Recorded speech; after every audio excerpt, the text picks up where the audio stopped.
তেনারা অত্যন্ত বিজ্ঞ আলোচক। আলহামদুলিল্লাহ বলি আমরা দোয়া করছি হযরত উলামায়ে কেরামরা যথাসময়ে যেন আল্লাহ তেনাদেরকে মাহফিলে আসার এবং কথা বলার মতো তৌফিক দান করে, আমিন। সম্মানিত হাজিরিন, আমরা কোরআনের আলোচনা শুনতে হলে আমাদের দিলের কান লাগাতে হয়। কোন কান? দিলের কান লাগাতে হবে। কথা প্রথম থেকে শেষ পর্যন্ত শুনবো, মাঝখানে কোনো উঠা বসা করা যাবে মাঝখানে কোনো উঠা বসা করা যাবে না, এদিক সেদিক তাকানোও যাবে না। তাকাতে হবে তো এই দিকে, তাকাতে হবে তো এই দিকে, কান লাগাতে হবে। শুধু এই দু কান নয়, দিলের কান। কোন কান? দিলের কান দিয়ে কথা শুনলে, কোরআনের কথাগুলো শুনলে, তাহলে এই কোরআনের কথাগুলো বুঝে আসবে এবং এই থেকে ফায়দা হবে। কথা বলেন ঠিক কিনা? আলোচনার সময় খুব কম, স্বল্প সময়ে তাফসীর করা কখনোই সম্ভব সেভাবে হয় না। সংক্ষিপ্তভাবে একটি বিষয়ের উপরে কথা বলছি। সেই বিষয়টা হচ্ছে, যেই বিষয়ের কারণে যেই বিষয়টা আজকে সমাজে ঘাটতি হওয়ার কারণে আজকে সমাজে খুন, ধর্ষণ, আজকে সমাজে পরকিয়া, আজকে সমাজে হত্যা, লুণ্ঠন, মামলা, পরকে ঠকানো, অন্যায়ভাবে আরেকজনের সম্পত্তি গ্রাস করা, তারপরে পিতামাতার কথা মা সন্তান না শুনে, শিক্ষকের কথা ছাত্ররা শুনে না, এই ব্যবস্থা, নেতা নেত্রীর কথা জনগণ শুনে না, এই যে নানান যে অশান্তি আমাদের সমাজে আছে না নাই, এই অশান্তি থেকে মুক্তি পেতে হলে, জাতিকে সুন্দর একটি ভবিষ্যৎ দেখাতে হলে শিক্ষার দরকার আছে না নাই? এই শিক্ষা সম্পর্কে আমরা কিছু কথা শুনবো, বলি ইনশাআল্লাহ। সম্মানিত হাজিরিন, প্রারম্ভিকে অনেক কথা না বলে আলোচনার শুরুতে অনেক কথা বলা যাবে না, সময় যেহেতু আমাদের কম, আমি মূল আলোচনার দিকে প্রবেশ করছি, বলি ইনশাআল্লাহ। শিক্ষা, জ্ঞান অর্জন। কি অর্জন? জ্ঞান অর্জন। অনেকের ছেলেরা আছে মাস্টার্স পাস, অনেকের ছেলেরা আছে অনার্স পাস, কামেল পাস, তাওরা হাদিস কমপ্লিট করেছে, কোরআনে হাফেজ হয়েছে, মাদ্রাসায় পড়তেছে, ইউনিভার্সিটিতে পড়তেছে, অনেকে স্কুলের প্রফেসর, অনেক কলেজের প্রফেসর, স্কুলের মাস্টার, তারপরে মাদ্রাসার শিক্ষক, মসজিদের ইমাম, তারপরে মসজিদের মুয়াজ্জিন, আছে না নাই? এরা শিক্ষিত, আলহামদুলিল্লাহ বলে। বলে হুজুর মন খারাপ করলেন যে আমরা তো এতটুকু যাইতে পারি নাই, আমরা বুঝি শিক্ষিত নয় না? আপনারাও শিক্ষিত, আলহামদুলিল্লাহ বলেন। আপনারা নামাজ পড়েন? কথা বলেন, নামাজ পড়েন? আপনারা উজু করেন? উজু করেন, নামাজ পড়েন, নামাজের ভিতরে যে নিয়ম কানুন আছে এগুলো জানেন তো? যদি এগুলি জানেন, উজু জানেন, তাহলে মোটামুটি আপনারাও শিক্ষিত, বলি আলহামদুলিল্লাহ। সম্মানিত হাজিরিন, জ্ঞান অর্জন করা হচ্ছে আমাদের উপরে ফরজ। জ্ঞান অর্জন করা আমাদের উপরে কি? সবাই কথা বলতে হবে। আমি প্রশ্ন করব এবং অ্যান্সার আশা করব, জবাব আশা করব, দেওয়া যাবে ইনশাআল্লাহ। জ্ঞান অর্জন করা আমাদের উপর কি?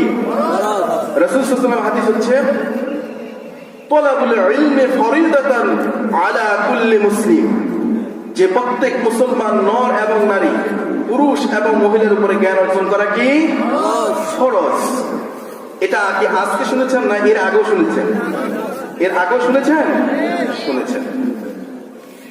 এই জ্ঞান অর্জন করা, ইলম হাসিল করা, শিক্ষিত হওয়া, দ্বীনের ইলম হাসিল করা, কোরআনের ইলম হাসিল করা, কোরআনকে জানা, কোরআনকে বোঝা, কোরআন অনুযায়ী নিজের জীবন গড়া, সংসার জীবন পরিচালনা করা, ব্যক্তি জীবনে কোরআনের নিয়ম নীতিগুলো আনা, ইসলামকে জানা বুঝা, দ্বীনকে জানা বুঝাই জ্ঞান হাসিল করা।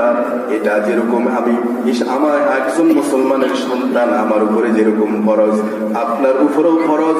কারণ ফান্ডামেন্টালি, মৌলিক ভাবে যতটুকু ইলম জানা একজন মুসলমানের জন্য দরকার, অতটুকু ইলম জানা আমার উপরে ফরজ, আপনার উপরে ফরজ, কিনা বলে? আল্লাহ রাব্বুল আলামিন ওহী নাযিল করলেন, যেই ওহীর মাতলুব কোরআন মাজিদ। আমাদের উপরে 114টি সূরা রয়েছে, 6666 খানা আয়াত রয়েছে, 30টি পারা কোরআন মাজিদ রয়েছে।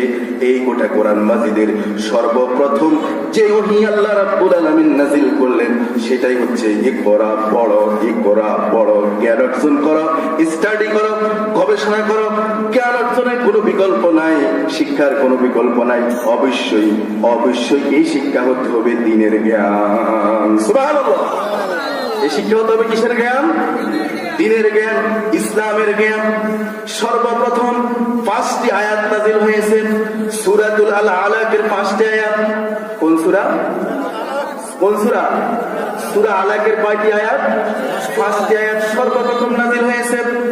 এই আয়াতের মধ্যে আল্লাহ রাব্বুল আলামিন বলছেন, ইকরা বিসমি রাব্বিকাল্লাযী খলাক খলাকাল ইনসানা মিন আলাক ইকরা ওয়া রাব্বুকাল আকরাম আল্লাযী আল্লামা বিল কলম আল্লামাল ইনসানা মা লাম ইয়ালাম।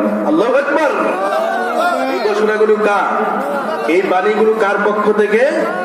সর্বপ্রথম যেই আয়াত নাযিল হয়েছে রাসূলের উপরে, সেই আয়াত হচ্ছে এই 5টি আয়াত আমি এখন যা তেলাওয়াত করেছি। এই 5টি আয়াত সর্বপ্রথম নাযিল হয়েছে। এই 5টি আয়াতের মধ্যে আল্লাহ রাব্বুল আলামিন বললেন, ইকরা, পড়ো, জ্ঞান অর্জন করো। রাসূলের প্রতি নির্দেশ, জ্ঞান অর্জন করো। কিসের জ্ঞান? কার জ্ঞান? রব্বিক, তোমার রব, আমার রব, আপনাদের রব, আমাদের রবকে। আর আওয়াজ বলে আমাদের রবকে, আর জোরে বলে আমাদের রবকে।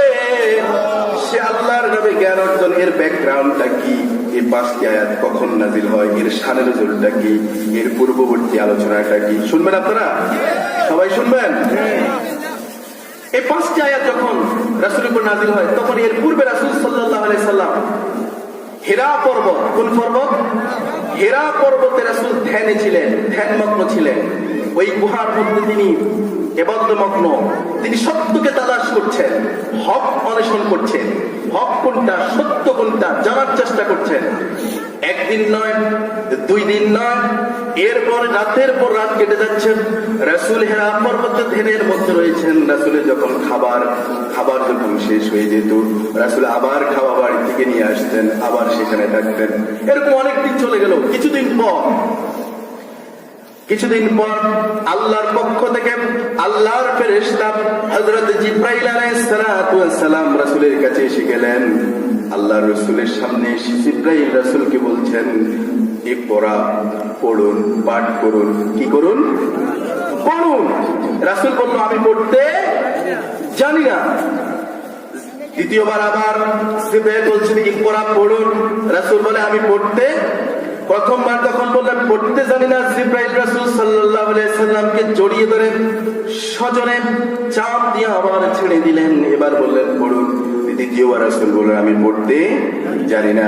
জিবরাইল আবার রাসূলকে জড়িয়ে ধরলেন, জড়িয়ে ধরে আবার বললেন, ইকরা, পড়ুন। রাসূল বলল, আমি পড়তে জানি না, আমি পড়বো কি পড়বো, আমি কার নামে পড়বো? এবার জিবরাইল বললেন, ইকরা বিসমি রাব্বিকাল্লাযী খলাক। আল্লাহু আকবার বলেন। আপনি পড়েন আপনার সেই রবের নামে, যিনি সৃষ্টি করেছেন। সৃষ্টি করেছেন কে?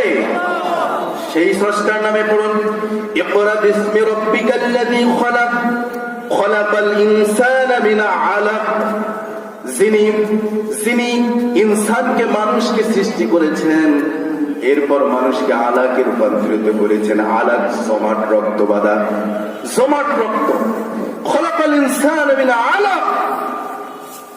এক ফোঁটা নাপাক পানি থেকে মায়ের রেহেমের মধ্যে যখন সেখানে পড়ে শুক্রকীট, শরীফুল শুক্রকীট থেকে আল্লাহ তাআলা একটাকে বাছাই করে এই শুক্রকীট দ্বারা এরপর এখানে আলাক রূপান্তরিত করেন, জমাট রক্ত বাঁধা হয়। আল্লাহু আকবার।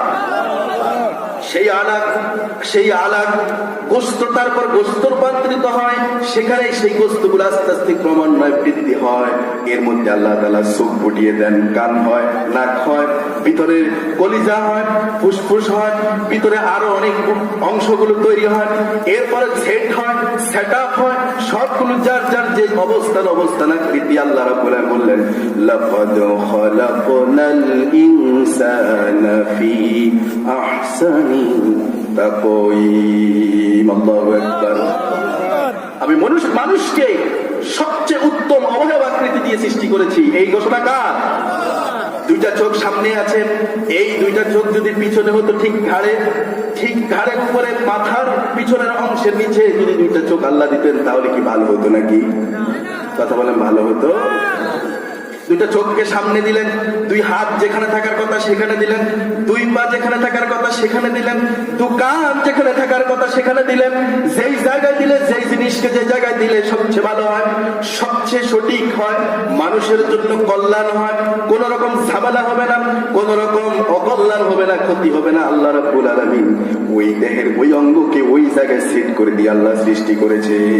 আল্লাহ তাআলা সৃষ্টি করলেন, সে আলা খলাকাল ইনসানা মিন আলা ইকরা ওয়া রাব্বুকাল আকরাম।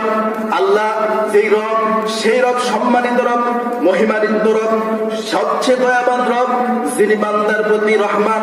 আল্লাহর মধ্যে তো দয়া কি কারো আছে?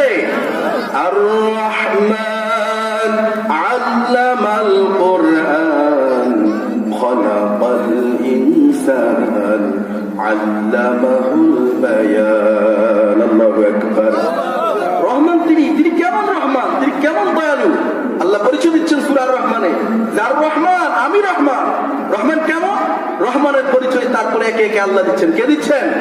তিনি রহমান, তিনি একে একে পরিচয় দিয়ে দিচ্ছেন। আল্লাহু আকবার। তিনি পরিচয় দিচ্ছেন আর রহমান আল্লামাল কোরআন। রহমান তো তিনি, যিনি কোরআন শিক্ষা দিয়েছেন। এই রাসূলকে কোরআন শিখিয়েছেন, আমাদেরকে কোরআন দান করেছেন কে? আওয়াজ দিয়ে বলুন কে? আর রহমান আল্লামাল কোরআন খলাকাল ইনসান। এখানে বলেছেন ইনসানকে সৃষ্টি করেছি আমি। খলাকাল ইনসান আল্লামাহুল বায়ান। মানুষকে বয়ান শিখিয়েছেন। মানুষ যা জানতো না তা শিখিয়েছেন কে? আদম আলাইহিস সালামকে সৃষ্টি করলেন, কিচ্ছু জানতো না, কোনটার নাম কি, কোনটা কি, কিছু ধারণা নাই, আইডিয়া নাই, কোনটার জ্ঞান নাই। আমাদের আদি পিতা আদম আলাইহিস সালামকে আল্লাহ তাআলা সবকিছুর নাম জানিয়ে দিলেন। আল্লাহু আকবার। সম্মানিত হাজিরিন, তাহলে বলতেছিলাম এই 5টি আয়াত রাসূলের উপরে নাযিল হলো। আলহামদুলিল্লাহ বলবেন না? রাসূল সাল্লাল্লাহু আলাইহি সাল্লামের উপরে সূরাতুল আলাকের 5টি আয়াত নাযিল হলো। আল্লাহ রাসূল এই 5টি আয়াত নাযিল হওয়ার পর তিনি তো বুঝতে পারেন না, তিনি ভয় পেয়ে গেলেন, একটু ভীতি সঞ্চার ঘটলো। রাসূল ভয় ভীতি পেয়ে সোজা দৌড় শুরু করলেন, খাদিজার কাছে আসলেন, বাড়িতে আসলেন। কার কাছে আসলেন? খাদিজার কাছে এসে বললেন, খাদিজা আমাকে একটু কম্বল দিয়ে জড়িয়ে দাও, আমাকে কাঁথা দাও, আমাকে জড়িয়ে দাও, আমার কেন যেন একটু ভয় ভীতি হচ্ছে। খাদিজা দিলেন, কম্বল জড়িয়ে দিলেন। এরপর রাসূল সাল্লাল্লাহু আলাইহি ওয়াসাল্লাম যখন ভয় কাটলো, ভীতি সঞ্চার কেটে গেল, খাদিজা তখন রাসূল সাল্লাল্লাহু আলাইহি ওয়াসাল্লাম খাদিজাকে ডাকলেন, ডেকে বললেন, খাদিজা জানো আজকে কি হয়েছে? শোনো। কি হয়েছে ইয়া রাসূলুল্লাহ? হ্যাঁ, আজকে যেটা হয়েছে সেটা হচ্ছে আমি তো হেরা পর্বতের ধ্যানে মগ্ন ছিলাম। এক লোক আসলো, এত লম্বা বিশাল সাদা পোশাক দাড়ি, অনেক লম্বা একজন মানুষ আসলো। সে এসে আমার কাছে, লোকটি এসে বলল, তুমি পড়ো। আমি বললাম আমি পড়তে জানি না। আমাকে জোরে চেপে ছেড়ে দিল। আমি আমাকে বললো পড়ো। আমি বললাম পড়তে জানি। আবারও আমাকে চেপে যখন বললো, আমি বললো কিভাবে পড়বো? বললো এই কথাগুলো বললো। এরপর আমার ভয় হলো। খাদিজা বলল, আপনি মানুষের কল্যাণ করেন, মানুষের আমানত আপনার কাছে রয়েছে, আমানতের খেয়ানত করেন না, মিথ্যা বলেন না, বিধবার প্রতি আপনার কল্যাণ রয়েছে, এতিম মানুষের প্রতি হাত বুলিয়ে দেন। আপনি এমন একজন মানুষ, আপনি সব সময় সদাচরণ যার কাছে রয়েছে, এমন মানুষের কখনো অকল্যাণ হতে পারে না, ক্ষতি হতে পারে না, আপনার কোনো অমঙ্গল কখনো করবেন না, আপনি ভয় পাবেন না। আপনাকে আমি নিয়ে যাব আমার চাচাতো ভাই ওয়ারাকা বিন নওফলের কাছে। আল্লাহু আকবার। কার কাছে নিয়ে যাব? Waraqa bin Nawfal. ওই ওয়ারাকা বিন নওফল হচ্ছে খাদিজার চাচাতো ভাই, তার কাছে নিয়ে যাওয়া হলো। যখন নিয়ে যাওয়া হলো ওয়ারাকা বিন নওফলের কাছে, ডক্টররা যখন বর্ণনা করলো, ওয়ারাকা বিন নওফল ছিল তাওরাত ইনজিল কিতাবের অনেক পণ্ডিত ছিল, অনেক জ্ঞানী ছিল। সে লোকটা অনেক বিশাল জ্ঞানের অধিকারী ছিল। তার কাছে যখন নিল, ঘটনা বললো, নওফল বলছে, ওয়ারাকা বিন নওফল বলছে যে খাদিজা, এই মুহাম্মদের উপরে সাল্লাল্লাহু আলাইহি সাল্লাম যেই অবস্থা, যেই প্রেক্ষাপট শুনলাম, এই প্রেক্ষাপটে আমার জ্ঞানের যেই জানার জ্ঞান যে রয়েছে, সেখান থেকে আমি ধারণা করছি যে তার উপরে যে কথাগুলো নাযিল হয়েছে এগুলি হচ্ছে ওহী। যেরকম মুসার উপরে যেরকম তাওরাত কিতাব নাযিল হয়েছে, এরকম বিশ্বনবী আখিরি নবী মুহাম্মদের উপরে সাল্লাল্লাহু আলাইহি সাল্লাম মুহাম্মদ সাল্লাল্লাহু আলাইহি সাল্লামের উপরে এরকম ওহী নাযিল হওয়া শুরু হয়ে গেছে। আল্লাহু আকবার। এই ওহী নাযিল হলো রাসূল সাল্লাল্লাহু আলাইহি সাল্লামের প্রথম ওহী। কোরআনের নাযিলকৃত যে 5টি আয়াত, ওই 5টি আয়াতের প্রথম যে শব্দ, প্রথম যে লফজ, প্রথম বাক্যটাই হচ্ছে তোমরা জ্ঞান অর্জন করো। এই জ্ঞান কার নামে? আওয়াজ দিয়ে বলুন, কার নামে? রবের নামে। রাসূলের প্রতি নির্দেশ, আমাদের প্রতিও নির্দেশ।